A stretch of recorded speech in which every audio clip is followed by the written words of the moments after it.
ప్రశ్న రావణ్ వరుస అరెస్టులు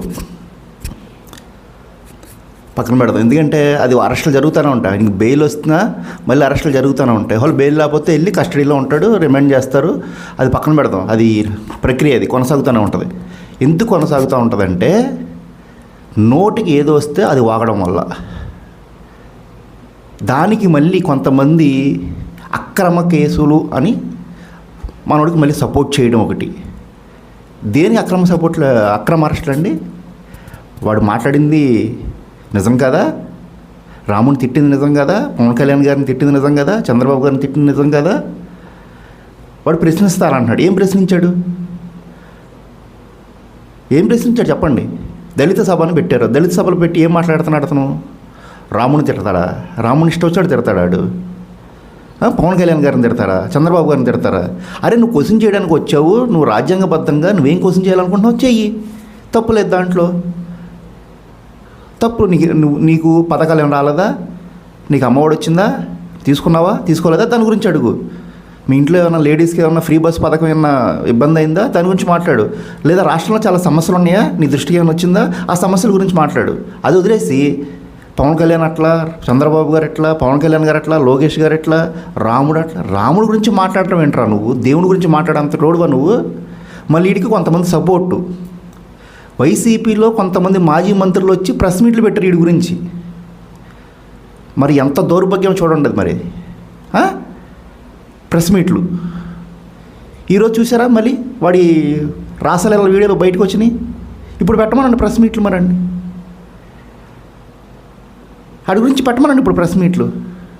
ఎవరెవరో వచ్చి ఏదేదో మాట్లాడతారో, మైకుల ముందుకు వచ్చేస్తారో, కళ్ళజోళ్ళు పెట్టేసుకుని మైకుల ముందుకు వచ్చేసి ఎదరేదో 20 మంది 30 మంది కూర్చుంటే వాళ్ళ ముందు వాళ్ళు విజిలేయి కానీ వీడు పెద్ద హీరో అనుకుంటా కాలర్లు ఎగరేసుకుని నోటుకు వచ్చినట్టు మాట్లాడేస్తే హీరోలు అయిపోరు.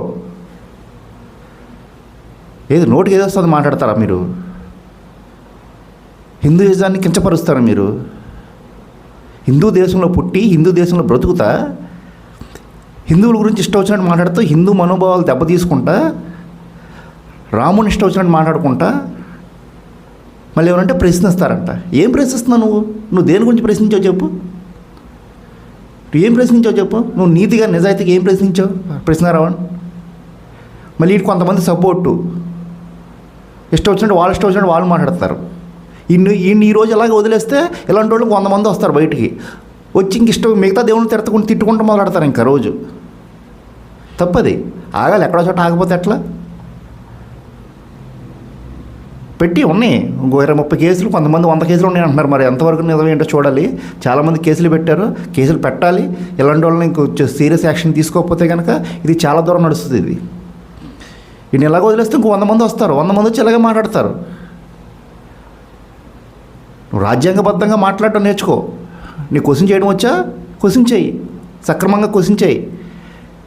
ఏం జరుగుతుంది గవర్నమెంట్లో? తప్పేం జరుగుతుందా? వచ్చి క్వశ్చన్ చేయి. తప్పేముంది దాంట్లో? అది వదిలేసి అది పక్కన పెట్టేసి ఏం లేవు. ఇప్పుడు గవర్నమెంట్లో చిన్న మిస్టేక్లు ఉన్నాయా? వచ్చి మాట్లాడు, దాని గురించి మాట్లాడు. స్వాగతిస్తుంది గవర్నమెంట్. నిజంగా తప్పులేని ఉంటే సరిదిద్దుకుంటుంది. అది మాట్లాడరు, మిగతా విషయాలు మాట్లాడతారు. మీరు వచ్చింది ప్రశ్నించడానికి కాదు. ప్రశ్నించే ముసుగులో రాజకీయాలు చేయడానికి వచ్చి ఎలాంటి రాజకీయాలు చేస్తున్నారంటే అలాంటి రాజకీయాలు చేస్తున్నారు. తప్పది, అది చాలా తప్పు. దీన్ని సీరియస్గా తీసుకోకపోతే ఇది చాలా దూరం వెళ్తుంది.